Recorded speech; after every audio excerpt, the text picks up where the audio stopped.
Olá, queridos alunos, sejam todos bem-vindos a mais um encontro.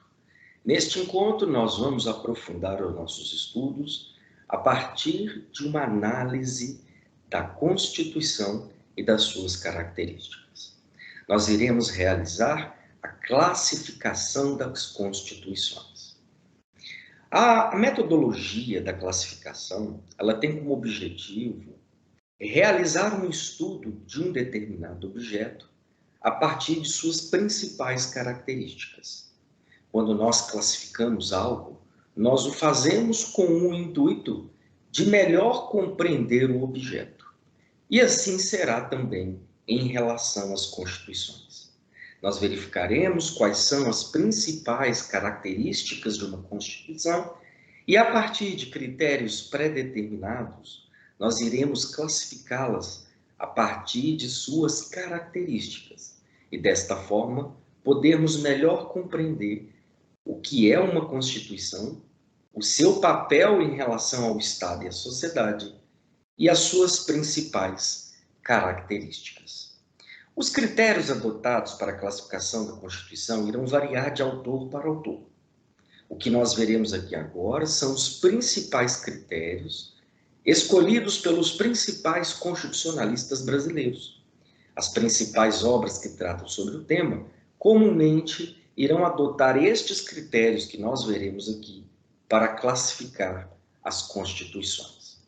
O primeiro dos critérios comumente utilizado pelos autores é aquele critério que leva em consideração o conteúdo da Constituição. É aquele critério que vai analisar a característica e o conteúdo das normas constitucionais. Quando nós analisamos as constituições, nós vamos ver que as constituições elas podem ser classificadas em constituições formais ou em constituições materiais. E este critério ele parte do pressuposto que nós temos normas constitucionais que são constitucionais apenas em sua forma, porque não tem conteúdo próprio de Constituição. Não estão relacionadas nem à organização do poder estatal e nem à sua limitação mediante a garantia de direitos fundamentais.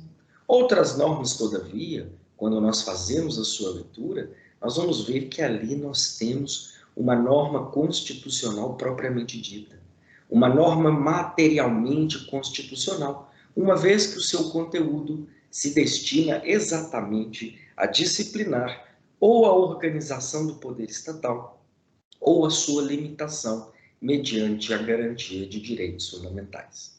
É natural que quando nós analisemos um texto constitucional, nós não encontremos apenas normas formalmente constitucionais e nem apenas normas materialmente constitucionais. O que nós vamos verificar é que em determinadas constituições irão predominar as normas materialmente constitucionais em detrimento das formais, e em outras constituições irão predominar as normas formalmente constitucionais em detrimento das materialmente constitucionais. A partir dessa primeira distinção, nós podemos classificar a Constituição em Constituição formal e Constituição material. As constituições materiais são aquelas em que haverá um predomínio de normas apenas formalmente constitucionais, normas que não têm conteúdo próprio de Constituição, normas que não dizem respeito nem à organização do poder estatal e sua estruturação, nem à limitação do poder estatal mediante a garantia de direitos fundamentais. Essas espécies de Constituição, elas não são desejáveis, afinal de contas, nós já vimos aqui nas nossas discussões que uma Constituição tem dois principais objetivos. O primeiro deles é organizar o exercício do poder estatal, e o segundo é limitar o poder estatal mediante a garantia de direitos fundamentais. Então não é desejável que eu tenha numa Constituição normas que não tenham conteúdo de Constituição, normas que vão tratar de assuntos estranhos aos objetivos da Constituição. Então, por exemplo, quando nós fazemos uma leitura da Constituição da República Federativa do Brasil, nós vamos perceber que predominam as normas materialmente constitucionais. Mas nós temos 2, 3, 4, 5 normas na Constituição, ou um pouco mais, que estão ali somente porque foram promulgadas juntamente com o texto constitucional. Porque quando você faz a leitura dessas normas, elas não dizem respeito nem à organização do poder estatal, nem à sua limitação mediante a garantia de direitos fundamentais. Então, nós temos uma norma na Constituição, por exemplo, que estabelece que o salário mínimo deve ser aquele necessário a custear lazer, cultura, esporte, alimentação. Nós sabemos que essa norma, além de muitas das vezes não ser aplicável, não ter eficácia na vida prática, é uma norma que não deveria estar inserida no texto constitucional.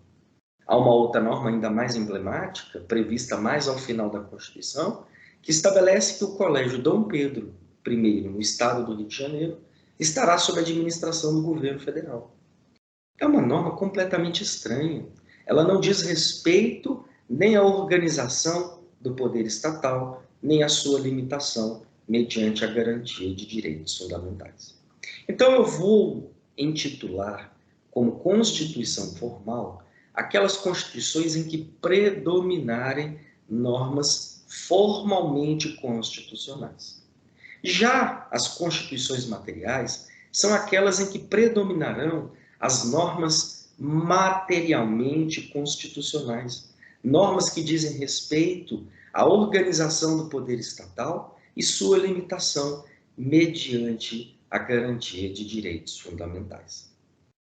Observem que, como eu já disse, é impossível ou muito difícil encontrar uma Constituição que seja completamente composta por normas materialmente constitucionais, da mesma forma que dificilmente eu vou encontrar uma Constituição que seja composta por normas apenas formalmente constitucionais. Agora, uma questão importante. Independentemente se uma norma constitucional é apenas formalmente constitucional ou materialmente constitucional, o fato é que ela é uma norma constitucional. E, enquanto tal, ela vai ter a mesma qualidade, ela vai ter o mesmo status das demais normas constitucionais. Então, quando o nosso Constituinte estabeleceu que o Colégio Dom Pedro, no Rio de Janeiro, seria de administração do governo federal, independentemente do conteúdo daquela norma, ela continua sendo uma norma constitucional.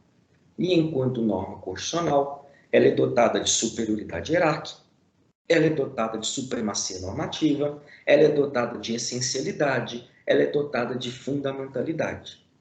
O fato de eu estar diante de uma norma apenas formalmente constitucional não retira dela o status, nem as características, nem a qualidade de uma norma constitucional.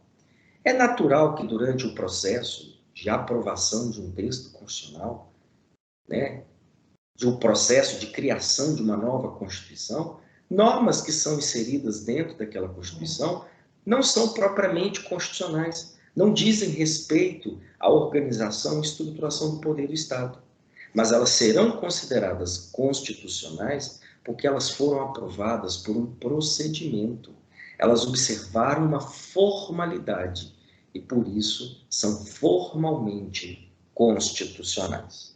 Além do critério do conteúdo, nós temos um outro critério muito importante, que é o critério da veiculação, da forma de veiculação da norma constitucional. A nossa Constituição ela pode ser uma Constituição escrita, também denominada de dogmática, e pode ser uma Constituição não escrita, também denominada de costumeira.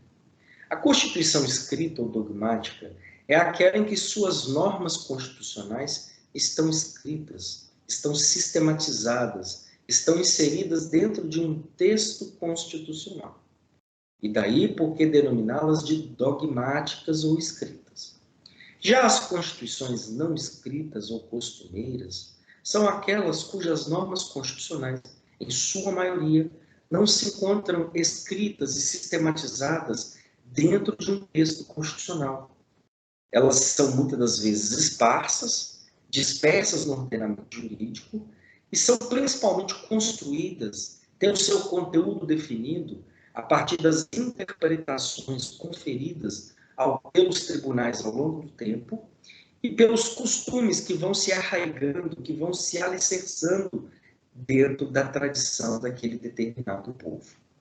Às vezes até é complexo, né, imaginar, professor, mas como seria possível uma Constituição não escrita? Nós temos um exemplo no mundo, é a Constituição inglesa. A Constituição inglesa era uma Constituição caracterizada por ser formada a partir de um conjunto de declarações que foram sendo construídas ao longo da história e que, inclusive, nós discutimos nas nossas aulas, que são a Magna Carta Libertatum, a Petition of Rights, Instrument of Government e Habeas Corpus Act, e que desde 1215 até os dias de hoje vêm sendo interpretadas, vêm sendo aplicadas pelos tribunais ingleses, criando um sistema de precedentes, criando um sistema de interpretações jurídicas acerca do conteúdo daquelas declarações. Então, se você for a uma biblioteca inglesa e pedir para ter acesso à Constituição inglesa, você não vai receber uma Constituição toda escrita, toda dogmatizada, toda ela sistematizada. Não. Você pode até receber essas 4 principais declarações que formam a base do constitucionalismo inglês. Mas uma Constituição escrita como a nossa, em artigos sequenciais, separadas por assuntos, por títulos, por capítulos, com uma lógica na sua organização, isso não será possível, porque não é da tradição anglo-saxã a Constituição escrita. Por este motivo, nós denominamos a Constituição inglesa de uma Constituição costumeira, porque ela é fruto de construções doutrinárias e jurisprudenciais de séculos. Ela é fruto do trabalho de interpretação dos tribunais e dos juristas, que vão atribuir e definir ao longo do tempo o seu conteúdo. Mas, professor, uma Constituição não escrita não traria uma insegurança jurídica? Não necessariamente. Cada povo, cada sociedade política organizada tem a Constituição que seja capaz de representá-los. É da tradição do povo inglês um sistema consuetudinário, um sistema que nós denominamos de common law, um sistema baseado em precedentes, em interpretações, em cases julgados, em uma série de práticas que não são tão comuns na nossa realidade, principalmente nos países de tradição romano-germânica, como o Brasil, que adotam a civil law. Mas há países, por exemplo, como o Brasil, em que se há uma tradição, que há uma necessidade de que aqueles preceitos constitucionais estejam todos eles escritos e sistematizados. Então, nós não podemos dizer que uma Constituição escrita é melhor do que uma Constituição não escrita. Que uma Constituição escrita é mais eficaz do que uma Constituição não escrita. Cada sociedade política organizada terá a Constituição que seja capaz de refletir os anseios, os valores, os desejos daquela sociedade. Então, por exemplo, a Constituição inglesa, ela chega a ser muito mais efetiva, muito mais eficaz do que muitas constituições escritas existentes no mundo. Porque o seu conteúdo é efetivamente praticado. O seu conteúdo é efetivamente concretizado. O cidadão inglês, ele conhece a sua Constituição e ele a cumpre, ele a observa diuturnamente na prática dos seus atos cotidianos. Então, pelo critério da forma de veiculação, nós podemos ter constituições escritas e constituições não escritas. No caso da brasileira, nós temos uma Constituição escrita. E aí fica outra crítica. Há normas constitucionais previstas na nossa Constituição que, em que pese lá estarem, não são cumpridas, não são observadas, mesmo estando positivadas, mesmo estando ali expressamente previsto no texto constitucional. O que é um indicativo que o fato dela ser escrita ou não guarda uma direta relação com o grau de sua eficácia, com o grau de sua efetividade social. Além disso, as condições podem ser classificadas quanto ao poder constituinte. Nós veremos nos nossos próximos encontros que o poder constituinte é o poder fundante. É aquele poder que dá origem, que dá forma, que dá estrutura ao texto constitucional. Mas este movimento de criação de uma Constituição, ele pode surgir sob diversas perspectivas. Uma Constituição ela pode ser fruto de processos democráticos, em que o povo, em que a sociedade política organizada participará de forma direta na elaboração do texto constitucional. Mas existe a possibilidade que uma Constituição ela seja fruto de um ato de imposição, que ela seja fruto de um ato de uso da força. Alguém, um indivíduo detentor de poder, ou um grupo de detentores de poder, simplesmente impõe uma Constituição, estabelece uma Constituição que deverá ser seguida e observada por aquela sociedade política organizada. Obviamente, não é preciso aprofundar muito para dizer que o desejável, que o indicado é que uma Constituição ela seja fruto de processos democráticos, que ela seja fruto de um envolvimento entre aqueles que exercem o poder e aqueles que vão ser submetidos ao poder.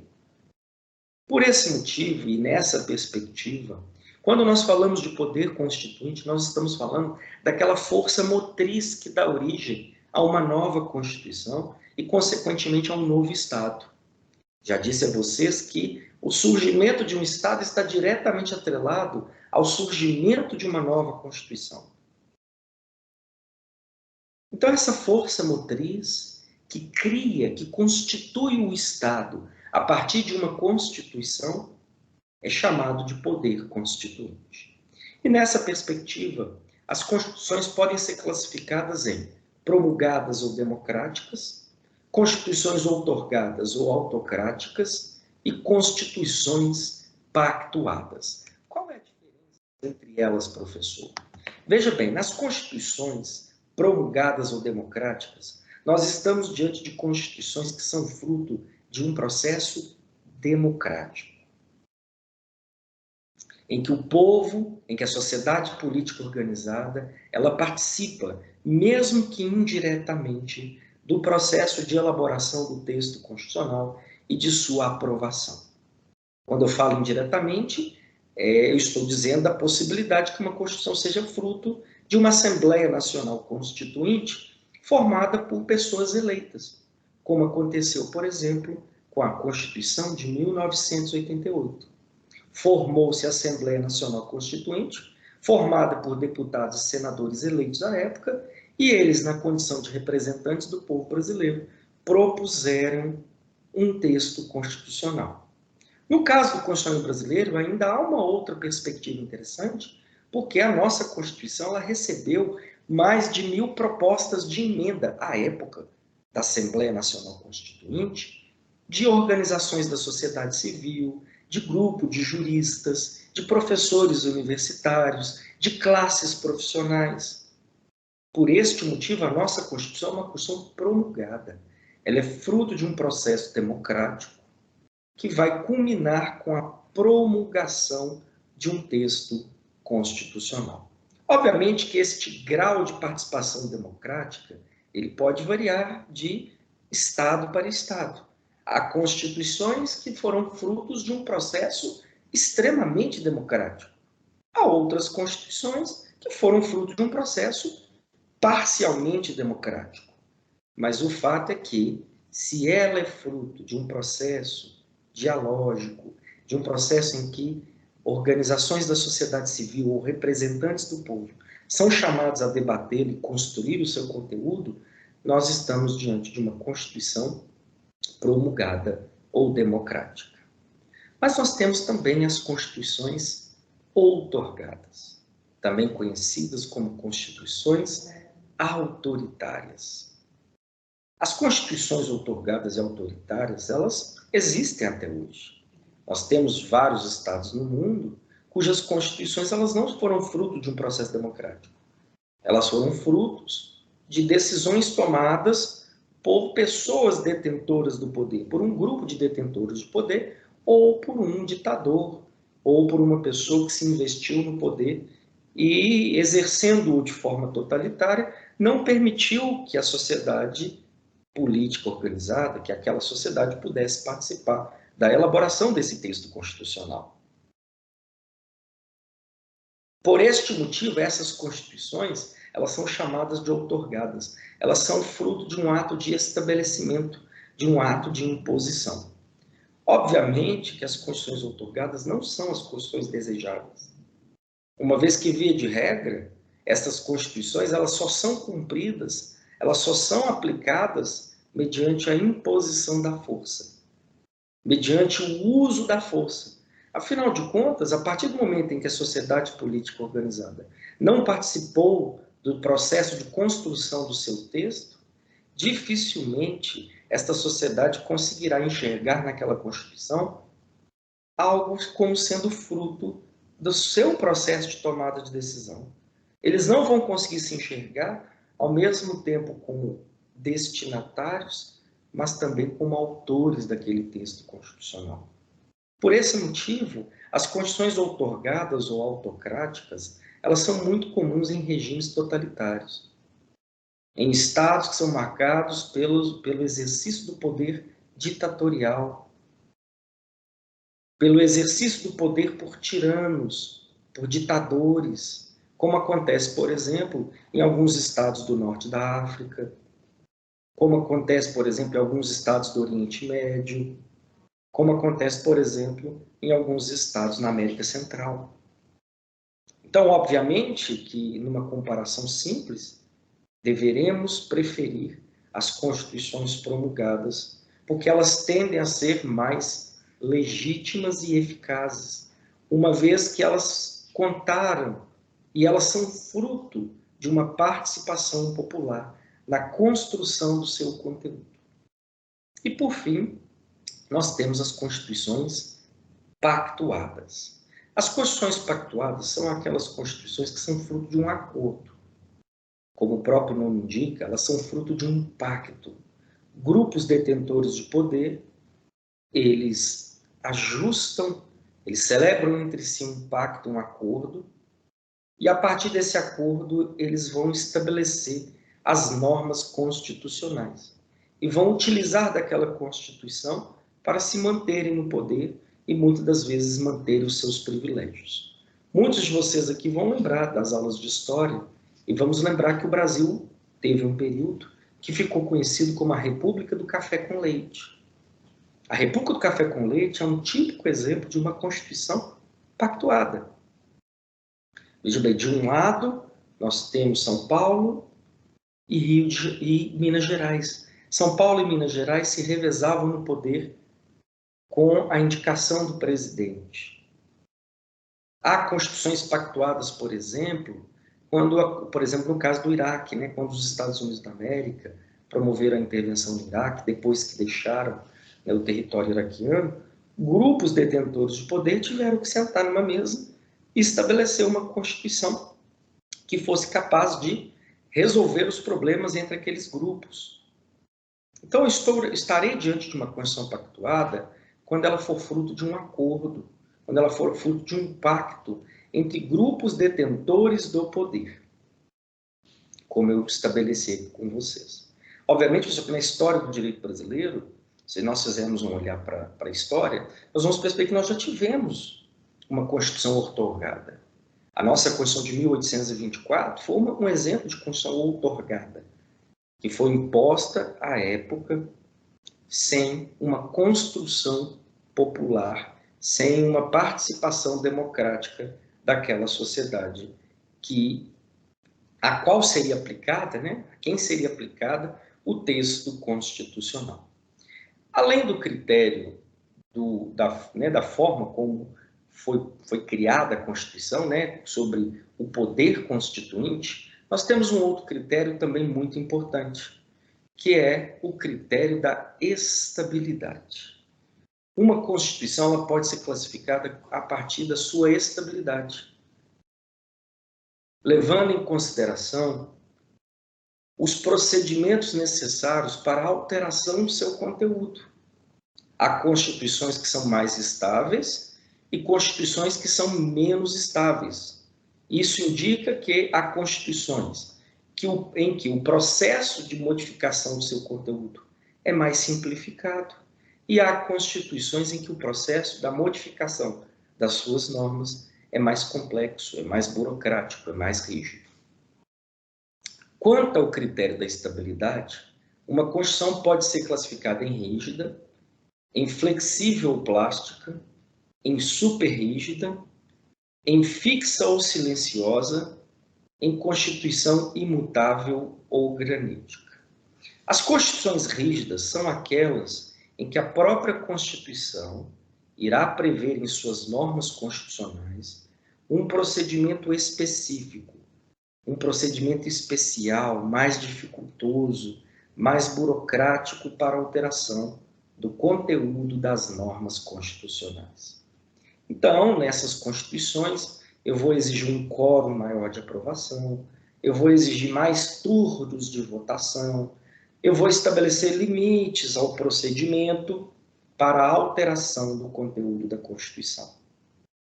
Além das constituições rígidas, nós temos as constituições flexíveis ou plásticas. Nas constituições flexíveis ou plásticas, nós estaremos diante de constituições em que não há um procedimento especial, não há um procedimento próprio, específico, para alteração do texto constitucional. Desta forma, eu utilizo do mesmo procedimento para criar uma lei, uma norma jurídica qualquer, para alterar o texto constitucional, uma vez que não há um procedimento diferenciado. Nessas constituições, eu facilmente altero o texto constitucional por um procedimento comum, como se eu estivesse, por exemplo, criando uma lei, criando uma norma jurídica. Nessas constituições, portanto, o grau de estabilidade ele é bem reduzido, uma vez que através de qualquer procedimento, através de um procedimento simplificado, eu consigo promover alterações na Constituição. Além das constituições rígidas e flexíveis, nós temos as constituições superrígidas, que são aquelas que, além de preverem um procedimento especial para a alteração das suas normas constitucionais, elas ainda vão estabelecer que determinadas normas, determinadas matérias, determinados conteúdos não são suscetíveis de serem modificados, criando o que nós conhecemos como cláusulas pétreas, normas constitucionais imodificáveis. Neste caso, nas constituições superrígidas, observe que, além de ter um procedimento diferenciado, ainda se estabelece que determinadas normas sequer podem ser modificadas. Neste caso, obviamente, o grau de estabilidade dessa Constituição é maior do que nos dois anteriores que nós estudamos. Além das constituições superrígidas, nós temos as constituições fixas ou silenciosas. A Constituição fixa ou silenciosa é aquela em que não há previsão de qualquer procedimento para alteração do seu conteúdo. Por isso, elas são silentes quanto a essa matéria. Elas são omissas ao deixarem de prever um procedimento para alteração do seu texto constitucional.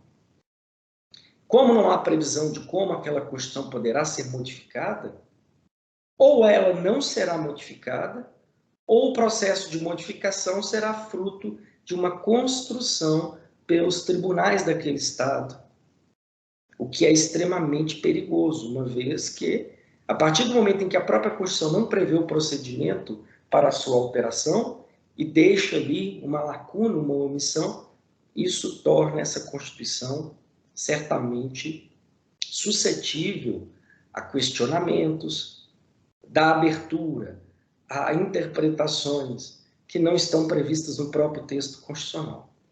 E, por fim, nós temos as constituições imutáveis ou graníticas, que são aquelas constituições em que a própria Constituição estabelece que ela não poderá ser modificada, ou que, caso seja modificada, ela só poderá ser modificada por uma pessoa em específico, ou um grupo de pessoas, que normalmente são os detentores de poder. Essa espécie de Constituição ela é muito comum nos regimes autoritários. uma vez que aquele que detém o poder não tem interesse que o texto constitucional seja modificado. Ou que, quando ele for modificado, ele o será por ele mesmo ou por um grupo de detentores de poder. Normalmente, essas constituições estão presentes em regimes ditatoriais, em regimes totalitários, em que não há uma participação da sociedade política organizada no processo de elaboração e de construção do conteúdo da Constituição. A partir disso tudo que nós estabelecemos aqui, nós podemos ver e verificar que uma Constituição ela pode ser mais ou menos estável no que diz respeito ao processo de modificação de seu texto. Há Constituições que são mais rígidas e há Constituições que são mais flexíveis. Agora, é importante destacar que nós temos Constituições que são extremamente flexíveis no mundo, como a Constituição inglesa, como a Constituição, por exemplo, australiana, mas que não são modificadas com tanta facilidade, porque o próprio povo, os próprios detentores do poder, têm consciência que uma Constituição não pode ser modificada como se mudam normas, como se troca de roupa. Não é desejável a qualquer Estado que a sua Constituição esteja suscetível a constantes mudanças, a constantes transformações. Isso causará certamente instabilidade política, instabilidade jurídica.